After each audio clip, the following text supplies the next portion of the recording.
Bonjour à tous et bienvenue dans ce nouveau numéro du 18h, un nouveau numéro pour un nouveau mois qui débute. Et oui, nous sommes le 1er juillet. On en profite pour vous souhaiter un excellent mois de juillet.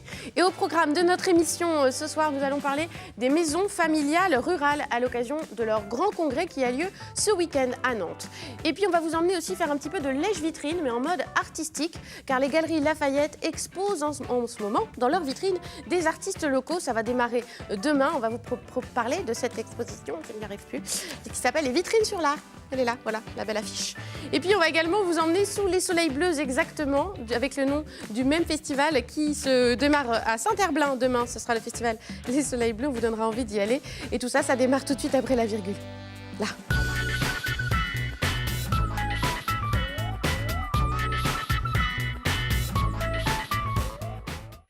Les congrès se suivent mais ne se ressemblent pas à Nantes. Nantes a accueilli les spécialistes du vélo a accueilli également la Mutualité française et Nantes accueille ce week-end les maisons familiales rurales qui se réunissent les 3 et 4 juillet à la Cité des Congrès. Et on en parle avec notre invité. Bonsoir.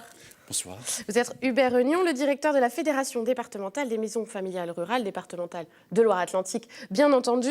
On va dire les MFR aussi, pour faire court. Ce sont des organismes de formation bien particuliers qui existent déjà depuis longtemps, depuis 1937.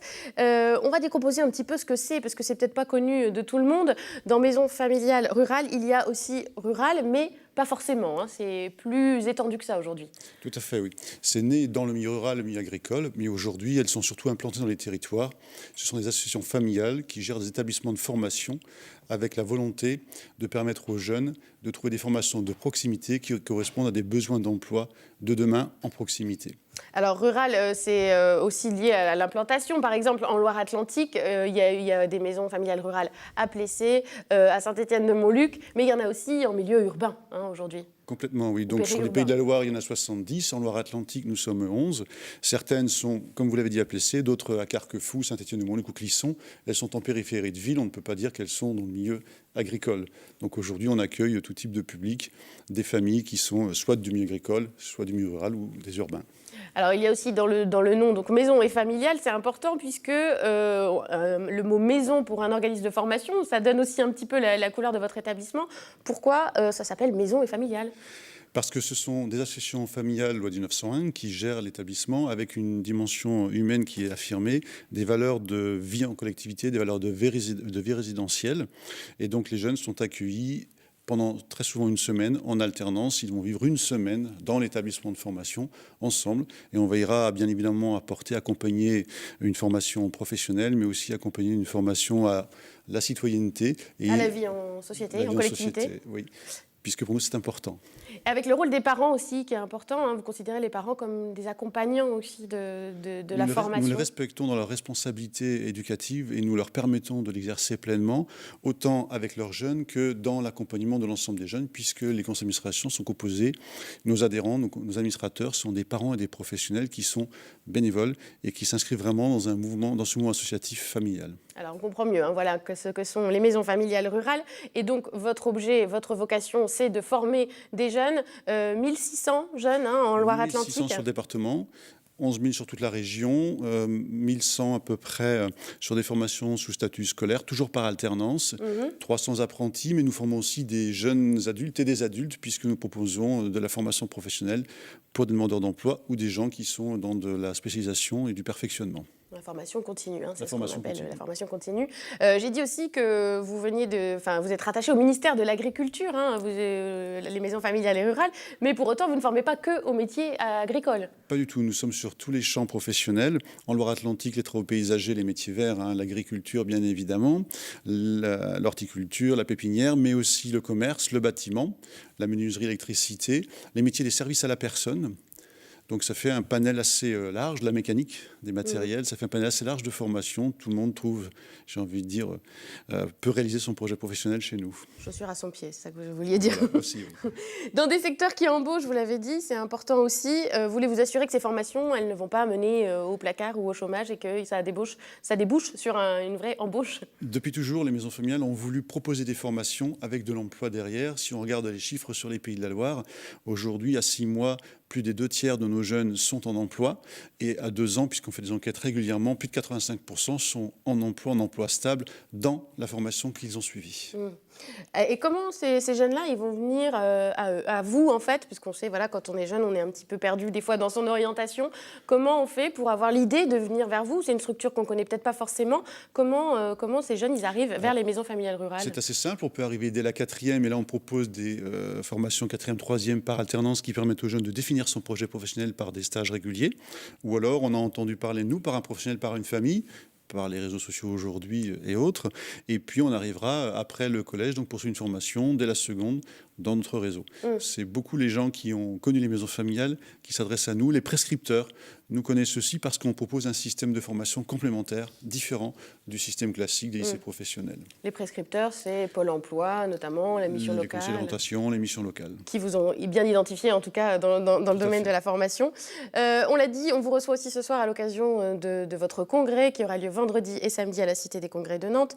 2500 congressistes sont attendus. C'est quoi les enjeux de cette réunion là, qui démarre vendredi? Tous les ans, bien évidemment, on se rassemble au niveau national, mais cette année, c'est tout à fait particulier puisque nous allons représenter le projet pour les 10 années à venir de nos maisons familiales, réaffirmer nos valeurs, mais aussi les rendre peut-être plus modernes, en tout cas les réaffirmer en tant que modernes, les valeurs de l'entreprise, les valeurs de l'ouverture au monde, les valeurs de la citoyenneté, les valeurs du voyage aussi, et puis tout ce qui relève de la responsabilité des familles et de cette attention que nous portons aux familles aussi, puisqu'elles sont aujourd'hui différentes, elles sont de forme de composition différentes. Et donc nous avons réfléchi depuis 2 ans les 1000 associations, les 1000 associations dans le monde, mais les 400 associations en France. Il y a plus de 1000 responsables de maisons familiales qui se rencontrent régulièrement depuis 2 ans pour écrire ce nouveau projet pour les 10 années à venir. Donc on comprend l'enjeu de ce rassemblement. Vous allez plancher sérieusement pendant 2 jours, voilà. En tout cas, à la Cité des... Loire-Atlantique a le plaisir d'accueillir 2500 congressistes, mais du monde entier, puisqu'on a aussi dans le même temps le congrès international des maisons familiales rurales qui se déroulera. Pendant notre congrès, on accueillera des gens du Honduras, du Mozambique, du Brésil, d'Italie, d'Espagne, d'Europe. Donc on va encore entendre des langues étrangères dans les rues de Nantes à cette occasion. Oui. Plus d'infos en tout cas si vous le souhaitez sur les maisons familiales rurales sur le site qui va s'afficher mfr-loireatlantique.fr. Merci beaucoup d'avoir été avec nous. Je vous souhaite un excellent congrès. C'est moi qui vous remercie de votre invitation.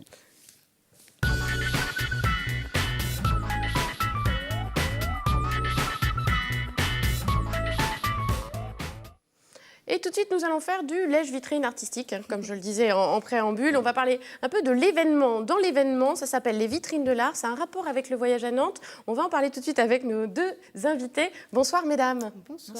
Fanny Davanzo, vous êtes coordinatrice marketing et communication aux Galeries Lafayette qui organise donc cet événement vitrine sur l'art. Je vais montrer, voilà, qui est là. Et Mélanie Rio, bonsoir. Vous êtes galeriste à Nantes et vous faites partie des invités de cette opération vitrine sur l'art. On va y revenir évidemment. Les Galeries Lafayette donc, mettent à disposition à partir de demain et jusqu'au 29 juillet ces vitrines pour les artistes locaux. C'est un événement national, hein, c'est pas la première fois non plus que ça a lieu. Donc ça veut dire que les Galeries Lafayette ne font pas que des vêtements. Et non, les Galeries Lafayette ne font pas que des vêtements, effectivement. Donc en fait, nous, on est une entreprise qui a plus de 100 ans, comme vous le savez, et on a une famille qui est à la tête du groupe, qui s'implique énormément dans l'art et la création. Donc la mode en fait partie, mais également tout ce qui est art contemporain, bien sûr.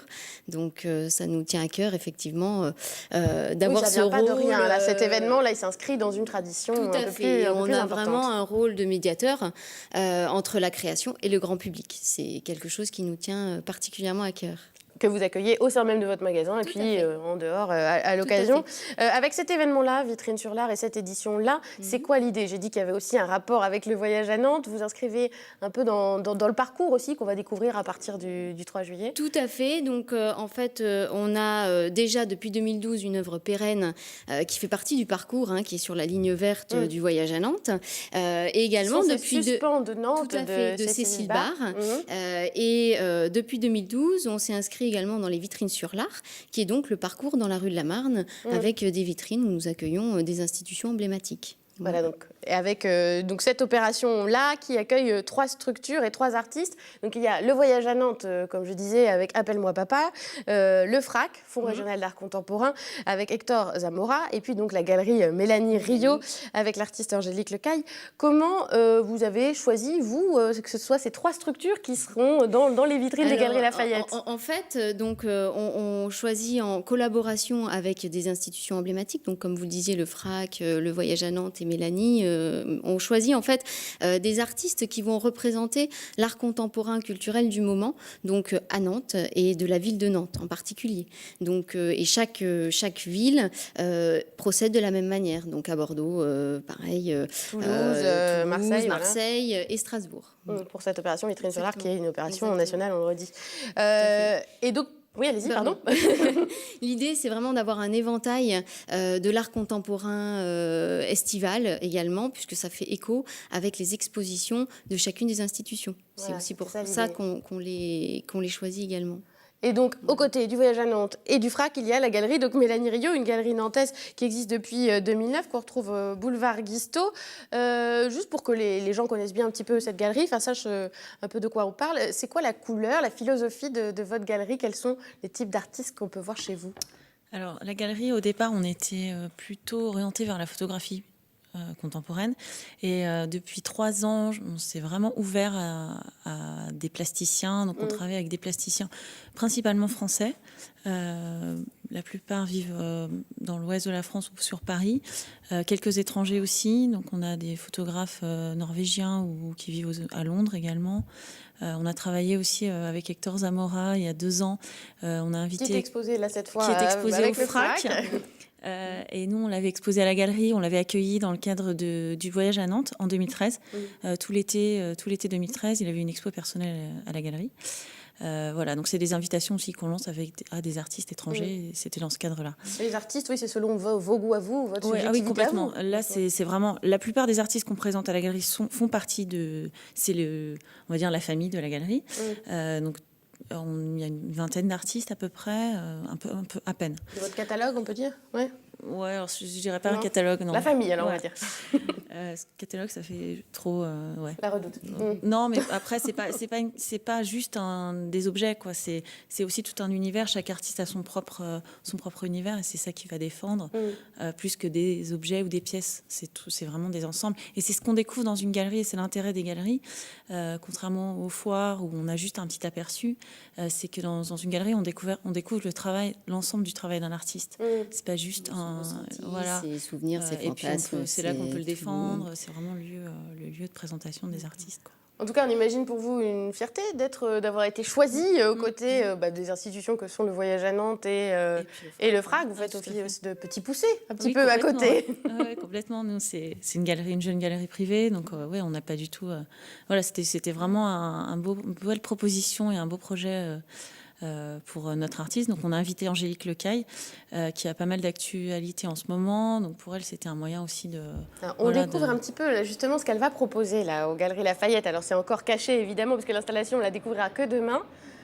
Donc, on dirait du sable, mais c'est pas du sable. Non, c'est de la ouate de cellulose. C'est un produit qu'on utilise dans la construction. C'est un produit écolo qui est utilisé pour l'isolation. C'est fait à partir de fibres de papier. Recyclé. Ouais. Et donc là, elle l'a utilisé sous 2 formes. C'est la première fois qu'elle utilise ça, donc c'était aussi une gageure pour elle et un défi. Et elle l'a utilisé sous 2 formes. Donc elle l'a humidifié et appliqué sur des formes en polystyrène, donc on découvrait sur les images tout de suite.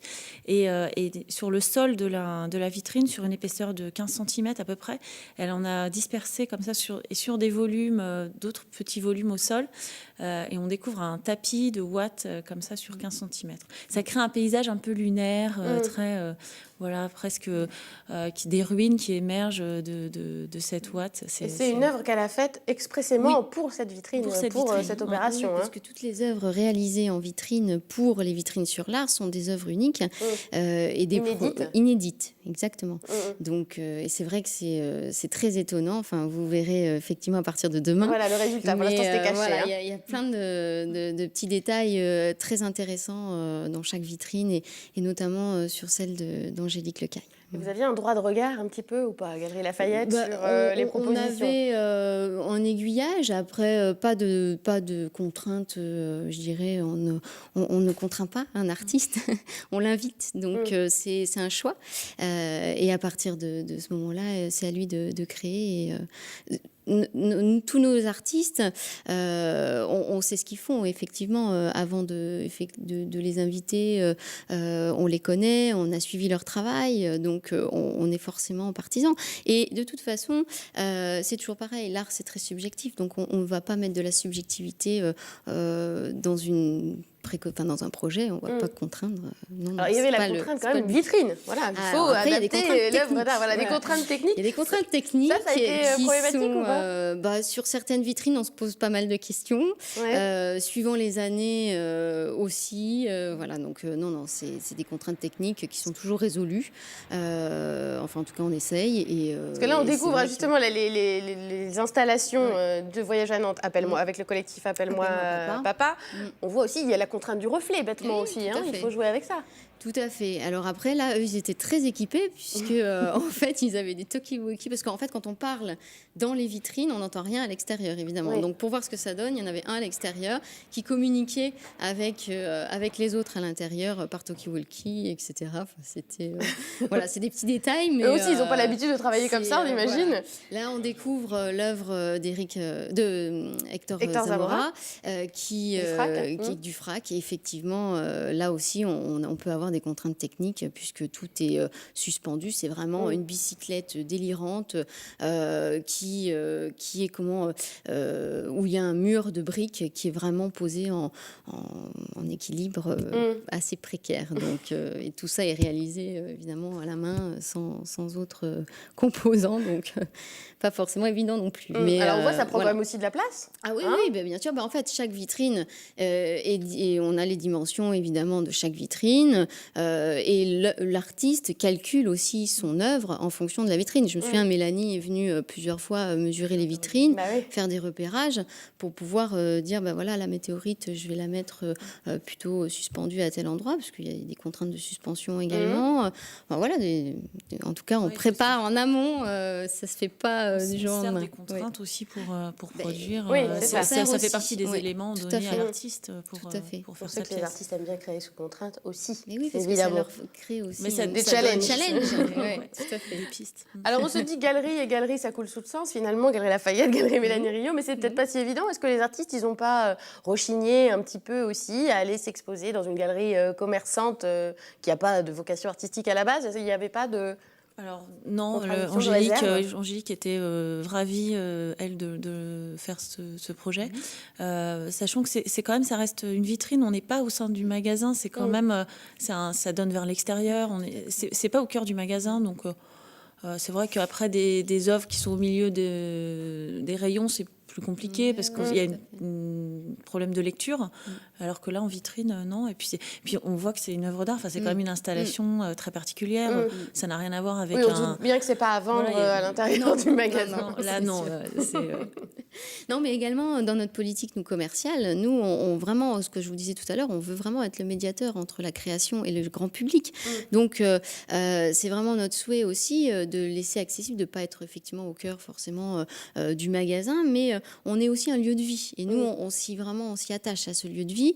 Et l'idée, c'est de créer également des événements qu'on ne voit pas ailleurs, donc qui sont vraiment inédits, et ça en fait partie. Et donc, l'idée, c'est qu'au-delà du lieu culturel commercial connu, évidemment, on veut justement le démocratiser un petit peu, en tout cas démocratiser l'art.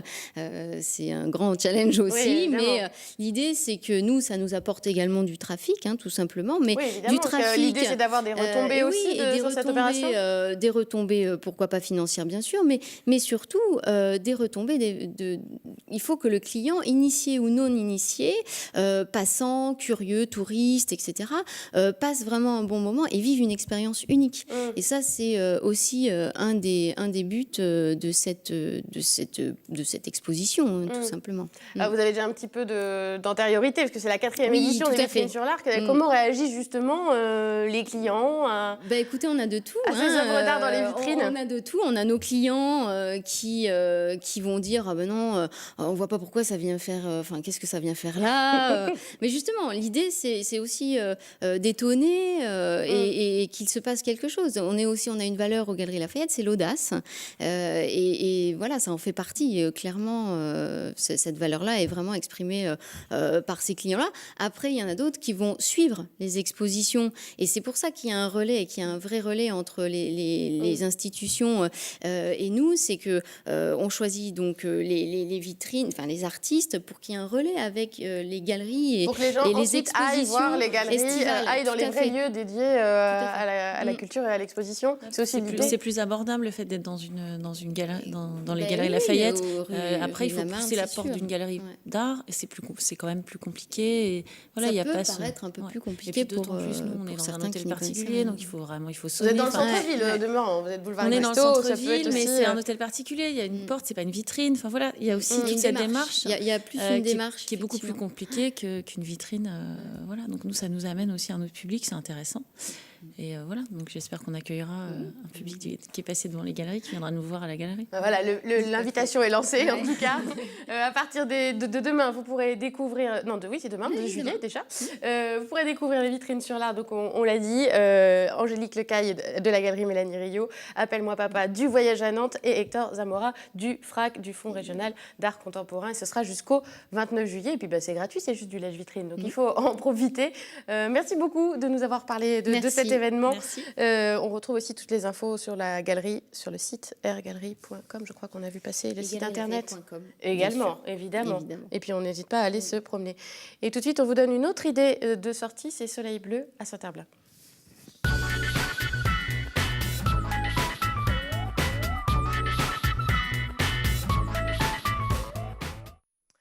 Si vous aimez les chiens et si vous aimez les frisbees, vous allez adorer Soleil Bleu, puisque c'est ça qu'on voit sur l'affiche de cette toute nouvelle édition du festival Herblinois. Ça commence le 2 juillet, ça va durer jusqu'au 5 juillet. Et c'est déjà la 15e édition, un rendez-vous bien connu maintenant, Soleil Bleu à Saint-Herblain. Où on peut retrouver des projets qui sont nés expressément pour le festival. Ce sera le cas cette année avec les Convoyeurs de Funk, qui regroupent 15 musiciens nantais qui font plutôt dans le funk, ça tombe plutôt bien. On retrouve aussi ce qu'ils appellent des GRAC, des groupes régionaux à connaître, avec le groupe Inuit de pop électro, le DJ Raymond Laser, le jazz organique de Colunia. Il y aura aussi un DJ résident que vous trouverez tous les soirs à minuit qui s'appelle Jean-Yves Pastis. Et comme son nom l'indique, il est allemand. Il est de Hambourg et il mixe plutôt de la musique qui est aussi entre jazz, groove et électro. Et puis aussi, c'est un petit peu l'événement. Il y a un groupe nantais qui va faire son comeback à l'occasion du Festival des Soleils Bleus. C'est le groupe Tribeca qui fait dans l'afro, jazz, hip-hop et qui va revenir pour un concert inédit avant la sortie de son 3e album cet hiver. Il revient avec une nouvelle formule trio. Mais avant, on vous propose de se rafraîchir la mémoire sur ce qu'était Tribeca avec cet extrait vidéo de leur 2e album Colors.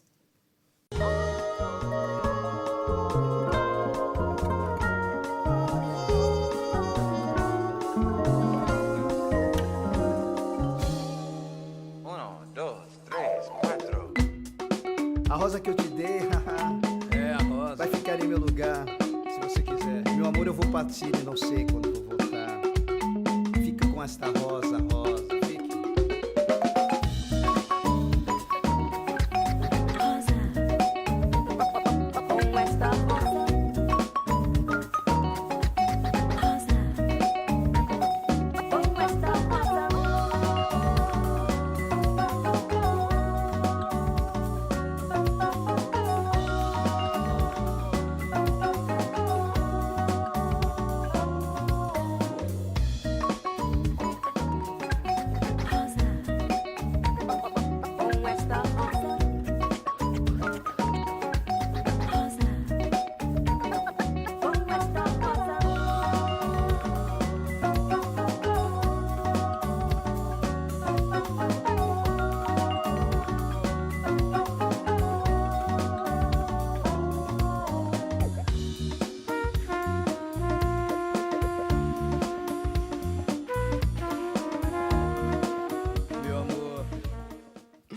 Voilà, une vidéo tournée à à Barrette, dans la carrière d'Abarrette, en Loire-Atlantique, et réalisé par Sébastien Marquet. Donc ça, c'était leur deuxième album, Colors. Là, ils reviennent donc avec un troisième album, Tribeca, le groupe nantais. On va retrouver 3 personnes, c'est Jocelyn Quentin au balafon toujours, Étienne Arnoux Moreau aux guitares et DJ Joe aux platines. Donc ce sera samedi 4 juillet dans le cadre du festival Soleil Bleu à Saint-Herblain à 20h. Et on rappelle que c'est gratuit, le festival Soleil Bleu. Alors n'hésitez pas à vous y rendre. Il y aura aussi des grands noms comme Lisa and the Lips, White Tiger Society, Brigitte, avec une note plutôt jazzy cette année avec Soleil Bleu. Vous allez sur le site du théâtre Onyx, c'est Onyx, la salle de Saint-Herblain qui organise aussi ce festival, et vous aurez l'ensemble de la programmation pour ces 3 jours de festival, 4 jours même, jeudi, vendredi, samedi et dimanche. N'hésitez pas à vous y rendre. Ça vous tente ? Pourquoi pas, à Saint-Herblain, on ira tous ensemble. Et merci beaucoup à Fanny Davanzo d'avoir été avec nous, à Mélanie Rio pour nous parler de cette expo Les Vitrines sur l'art, une autre façon de découvrir des artistes. On vous invite à vous y rendre. Excellente soirée à vous. Et en attendant, vous pouvez nous retrouver sur Télénantes, www.telenantes.com, aussi sur Facebook et Twitter pour prendre de nos nouvelles. On se retrouve demain à 18h pour un nouveau numéro du 18h. Ça tombe bien.